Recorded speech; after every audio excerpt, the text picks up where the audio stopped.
A paz do Senhor, irmãos e irmãs, boa noite a todos.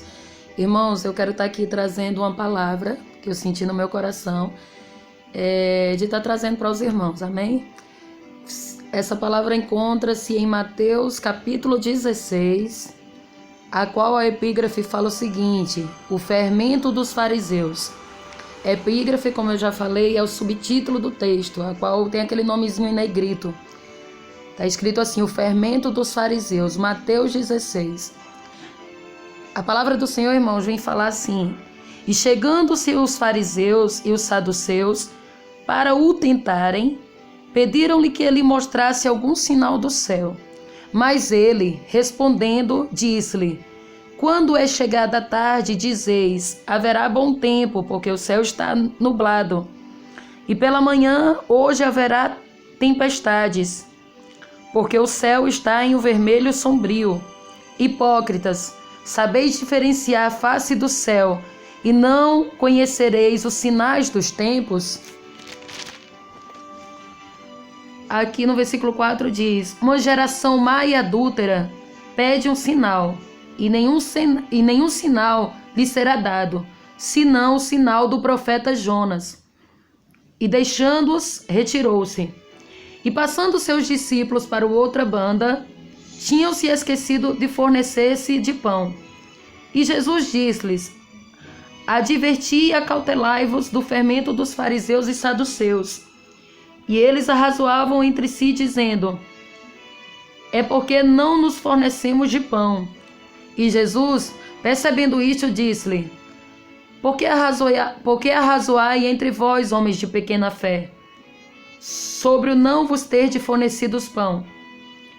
Não compreendeis ainda e nem vos lembrais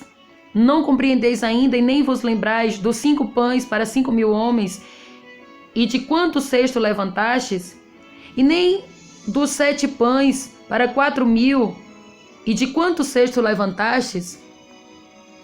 Como não compreendestes que não vos falei a respeito do pão, mas que vos guardasseis perdão, irmãos, mas que vos guardastes do fermento dos fariseus e saduceus? Então compreenderam que não dissera-lhe que guardasse do fermento do pão, mas da doutrina dos fariseus. Então, irmãos, perdão mais uma vez. A palavra do Senhor vem dizer aqui que os fariseus e saduceus, eles vinham tentar a Jesus, né? Pedindo que Jesus viesse lhe mostrar um sinal. E Jesus citou o exemplo de quando o céu ele está ensolarado e quando o céu fica avermelhado, né? Quando diz que o dia vai ficar bom porque está ensolarado, e quando ele está com sinais vermelhos que está prestes a vir tempestades, chuvas, né? Então, eles sabiam discernir quando era época de chover, quando era época de ter sol. Eles sabiam discernir os sinais no céu, sobre chuva, sobre sol, sobre o dia ser bom, o dia ser tempestuoso, né? Mas não estavam sabendo discernir os dias a qual o Messias estaria ali. Até porque eles não acreditavam no Messias. Os fariseus e os saduceus, eles não acreditavam em Jesus. Eles defendiam apenas o Pentateuco de Moisés, os 5 primeiros livros da Bíblia. Eles defendiam apenas a lei mosaica. Eles não acreditavam no restante da Bíblia. Eles defendiam a Torá, né, irmãos? Então, eles dizem assim: mas ele respondendo-lhe se disse, Jesus respondeu aos saduceus e os fariseus: quando é chegada a tarde, dizeis, haverá bom tempo, porque o céu está rubro. E pela manhã, hoje haverá tempestade, porque o céu está de um vermelho sombrio. Aí olha Jesus falando para eles: hipócritas, sabeis diferenciar a face do céu, e não conheceis os sinais dos tempos? Os sinais dos tempos, irmãos, para muitos que não têm assim muito... é novato na fé, né? Ainda está aprendendo das coisas de Deus, eu aconselho a ler Mateus 24. Apocalipse também, mas o Mateus 24 ele está mais assim explícito. O que o Senhor quer falar dos sinais da sua vinda, da volta dele. O que aconteceria, que era nação se levantar contra nação, tempestades, terremotos, o amor de muitos se esfriaria, a iniquidade aumentaria, né? Então, esses são os pequenos sinais do princípio de dores, da volta de Cristo. Então, assim, eu falo isso não para os que já são irmãos há muito tempo de igreja, porque todos eles sabem disso, né? Mas eu falo para aqueles que é novato na fé, aqueles que apenas observam o evangelho, os evangélicos, mas não conhecem muito sobre a palavra de Deus, eu aconselho ler 24 de Mateus, para, como é que diz, complementar esta palavra de Mateus 16. O versículo 4, irmãos, como eu falei aqui, diz assim: uma geração má e adúltera, Jesus falando para eles, né, para os fariseus e os saduceus, uma geração má e adúltera pede um sinal, e nenhum sinal lhe será dado, senão o sinal do profeta Jonas.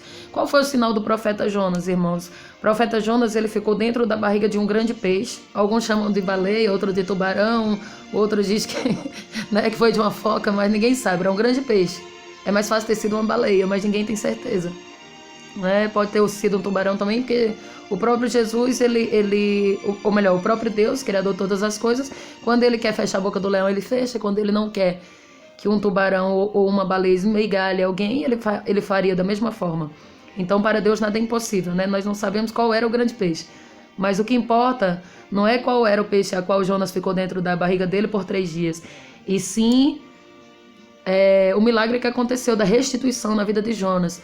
Então Jesus quis dizer isso: a geração má e adúltera está pedindo um sinal, mas nenhum sinal lhe será dado, porque eles são maus, eles são adúlteros, eles adulteram o evangelho, eles adulteram a palavra de Deus, eles não acreditam no restante da Bíblia, no próprio Messias. Então para que Jesus vai ficar dando sinal para quem é incrédulo, para quem é hipócrita, para quem quer enganar a si mesmo, né, irmãos? Acontece muito nos tempos atuais, né? Então, uma geração má e adúltera pede o sinal, mas nenhum sinal lhe será dado, senão o sinal do profeta Jonas. Ou seja, e deixando, retirou-se. É o que houve em Jonas, a restauração da vida dele. E depois de 3 dias, isso estava prefigurando a sua própria morte. Jesus, ele ficou no túmulo ali durante 3 dias, né? E ele ressuscitou. Houve uma restituição, né, corpórea também, não foi apenas na vida espiritual, não. Na vida corpórea de Cristo houve uma restituição. Assim como em Jonas ele não foi tocado pelo maligno, Jesus também não foi. Ele estava prefigurando a sua ressurreição. Por isso que ele disse: nenhum sinal será dado, senão o sinal de Jonas, né? E nenhum sinal lhe será dado, senão o sinal do profeta Jonas. Então é isso. O tempo que ele ficou na barriga do grande peixe, prefigurando a sua própria ressurreição. O versículo 5, irmãos, diz: e passando seus discípulos para outra banda, tinham-se esquecido de fornecer-se de pão. E Jesus disse-lhe: adverti e acautelai-vos do fermento dos fariseus e saduceus. Por quê, irmãos? Jesus pediu para que os discípulos, advertiu eles assim, que eles tomassem cuidado, que eles vigiassem, né, na doutrina dos fariseus e dos saduceus. Porque os fariseus, eles eram apenas religiosos defensores da Torá. Eles não acreditavam no livro de Isaías, de Daniel, de Mateus, e nenhum outro livro eles acreditavam. Então, assim, eles eram apenas aqueles religiosos que guardavam as leis de uma forma apenas escrita, não na sua própria vida. Muitas vezes eles colocavam sobrepeso que nem eles mesmos aguentavam carregar. E os saduceus, irmãos, eles eram um povo que defendia também o Pentateuco, também a lei de Moisés, em parte. Eles não acreditavam em anjos, os saduceus não acreditavam em demônios, e eles eram da parte mais política. Eles defendiam a área política, misturando com a Torá também. Eles ainda chegavam a ser piores do que os fariseus. Ambos eram ruins. Tinham mais povos nessa época, mas Jesus enfatizou apenas os fariseus e saduceus. Tinha os zelotes naquela época também, né? Mas Jesus quis apenas exemplificar com os fariseus e saduceus. Pediu para que os discípulos não absorvessem aquela doutrina deles em defender apenas a lei mosaica, apenas o Pentateuco, apenas os 5 primeiros livros da Bíblia, Êxodo, né, irmãos, Gênesis e Levítico, esses livros. Então eles apenas guardavam a Torá, que está apenas nos 5 primeiros livros. Jesus falou para eles, advertiu ele de acautelar-vos do fermento dos fariseus e saduceus. O versículo 7 diz: e eles arrazoavam entre si, dizendo: por que não nos fornecemos de pão? Ou seja, então por que o Senhor não trouxe logo os pães? Aí eles não estavam entendendo. Ele não estava falando do fermento que coloca no pão para o pão inchar, nem no bolo, né, irmãos? Ele estava falando ali sobre o fermento de algo acrescentado deles, de algo que eles colocam para inchar apenas, mas não tem muito conteúdo, apenas inchaço, né? Dos religiosos em si, que eles apenas pregam apenas as leis, pregam apenas doutrina, mas eles não vivem a graça em si. Nós temos que andar com os dois juntos, não apenas com um. E eles arrazoavam entre si, dizendo: e por que não nos fornecemos de pão? O versículo 8: e Jesus, percebendo isso, disse-lhe: por que arrazoais entre vós? Jesus percebendo, Jesus teve o discernimento, Jesus não percebeu ali aquele tumultozinho deles, arrazoando entre si, fazendo uma certa crítica a Jesus, né? E eles arrazoavam entre si, dizendo: e por que não nos fornecemos de pão? E Jesus, percebendo isso, disse-lhe: por que arrazoai entre vós, homens de pequena fé, sobre o não vos terdes fornecido pão? Não compreendeis ainda?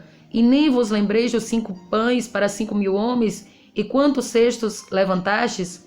E nem dos 7 pães para 4.000, e de quantos cestos levantaste? Ou seja, o próprio Jesus é o pão vivo, irmãos, que desceu do céu. Eles estavam com o pão vivo. E o Jesus que faz milagre e multiplica pães e peixes, eles não iriam passar fome. Até porque o homem espiritual, ele se alimenta de algo físico, mas também se alimenta do pão vivo espiritual. Né, irmãos? É isso que o Senhor está querendo dizer. O próprio pão vivo estava com ele. E Jesus era pronto a fazer milagres. Não tem que se preocupar com o dia de amanhã, como muitas vezes a gente quer se preocupar com o que iremos de comer, o que iremos de beber, o que iremos de vestir. E Jesus, quando nós temos ele, confiamos nele, o amanhã não nos pertence. Até para os incrédulos não pertence a ele o amanhã. Imagina para nós que servimos e cremos num Deus Todo-Poderoso, que cremos na sua palavra, confiamos que a nossa fé não é pelo que nós vemos, mas pelo que nós cremos. Né, irmãos? Aquilo se materializa na nossa vida porque nós cremos e confiamos, botamos fé que o próprio Deus irá fazer. E Jesus, percebendo isso, disse-lhe: porque arrazoais entre vós, e nem dos 7... Não compreendeis ainda, nem vos lembreis dos 5 pães para 5.000 homens, e do 4 cestos levantaste, e de quantos cestos levantaste? E nem dos 7 pães para 4.000, e de quantos cestos levantastes? Jesus tinha que estar trazendo à memória deles os milagres que eles costumavam contemplar, porque eles parece que se esqueciam no momento que estão passando algum problema, alguma crítica dos que vinham de fora, né? Eles passavam a esquecer, costumavam esquecer do que Jesus costumava fazer. Então Jesus fazia relembrar sempre. Então nesta noite eu sinto assim que nós temos que relembrar as promessas de Deus sobre a minha e a tua vida, irmãos. Se você está esquecendo daquilo que Deus te prometeu, daquilo que o Senhor já usou os profetas, já falou por intermédio da sua palavra, através de um louvor também, através dos profetas também que o Senhor traz até a minha e a tua vida, traga em memória aquilo que o Senhor já prometeu e não duvide. Pode passar 1 ano, 10 anos, 20 anos, 40 anos, 80 anos, mas o Senhor irá cumprir aquilo que Ele te prometeu. Basta se colocar na posição que o Senhor quer para que as promessas venham a se cumprir. Amém, irmãos? Então o versículo 11 vem dizer assim: como não compreendestes que não vos falei a respeito do pão, mas que vos guardasseis do fermento dos fariseus e dos saduceus. Então compreenderam que não dissera que te guardassem do fermento do pão, mas da doutrina dos fariseus. Então Jesus, como sempre, ele tem um certo cuidado. Ele, assim como ele advertiu os seus discípulos, ele nos adverte, porque nós somos discípulos de Cristo. Nós servimos ao cristianismo, né? Somos cristãos, seguidores de Cristo. Então, ele também, assim como advertiu aos seus discípulos, ele também nos adverte, porque nós também somos discípulos dele.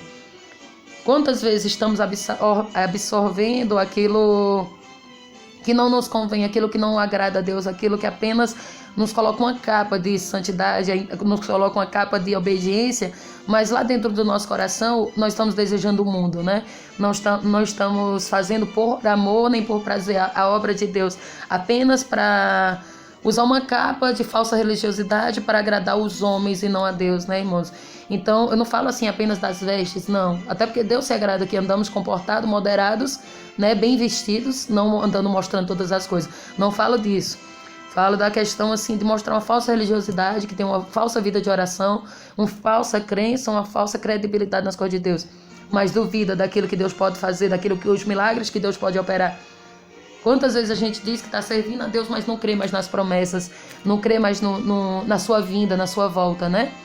Então, Jesus falou lá no início do Mateus 16 sobre isso. Como me pedes uns sinais? Nenhum sinal será dado, porque vocês sois uma geração adúltera e corrupta, uma geração adúltera e má.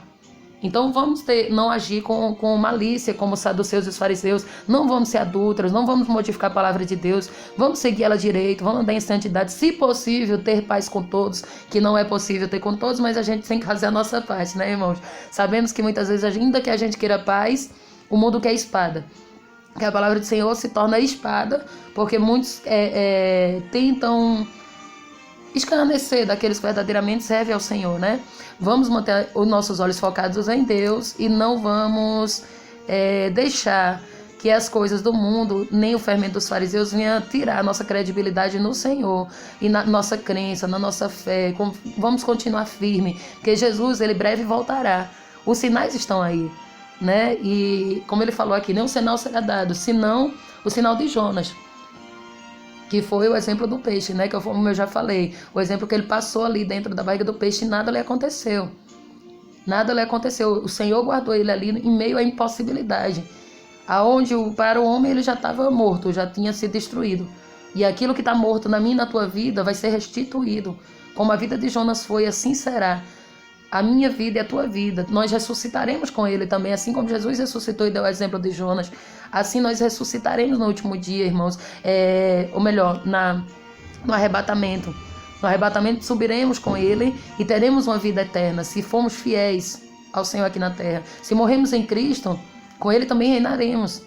Mas temos que permanecer fiéis. Fiéis, irmãos, não desviar para a direita e nem para a esquerda, não olhar para trás, mas permanecer com nossos olhos focados no alto, que é da onde vem o nosso socorro. Os nossos olhos têm que estar fixos no Senhor, fitos nele, para que nada que venha externo venha abater a minha e a tua fé, amém, irmãos? Essa é a palavra que eu senti de trazer em Mateus 16, espero que os irmãos tenham entendido, foi o entendimento que eu tive e que os irmãos possam guardar nos seus corações e vos guardar do fermento dos fariseus, né, irmãos, que nós não venhamos manter apenas uma falsa religiosidade, mas ter uma verdadeira vida de devocional, de comunhão com Deus, ainda que você não tendo força de orar, nem de ler a palavra, mas em pensamento, irmão, a gente pode orar em pensamento também. Existem vários tipos de oração, pode orar em pé, sentado, deitado, de joelhos, que eu creio que não é que seja uma das principais, é uma forma de humilhação perante Deus.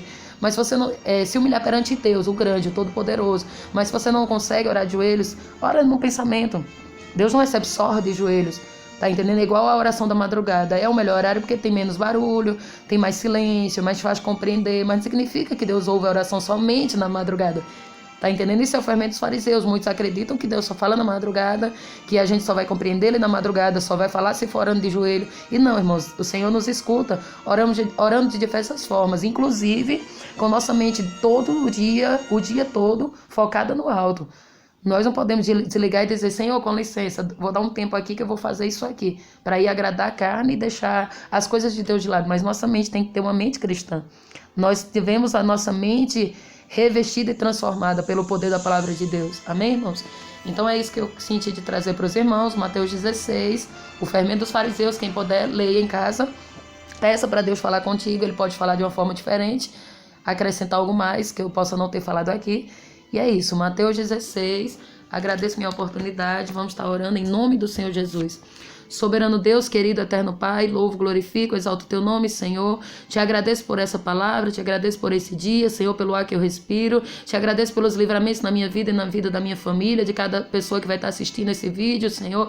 Abençoa esta vida que vai estar assistindo, meu Deus, a sua família, deste homem, desta mulher, meu Deus querido, Deus amado, Deus santo. Adentra no lar desta pessoa, adentra no meu lar, tu és bem-vindo aqui na minha casa, Senhor. Adentra, papai querido, no meu lar e na minha família, libertando e salvando cada parente meu Deus, dando livramento, quebrando as correntes, os grilhões e os cadeados, assim como na vida dessa pessoa que vai estar assistindo, Senhor.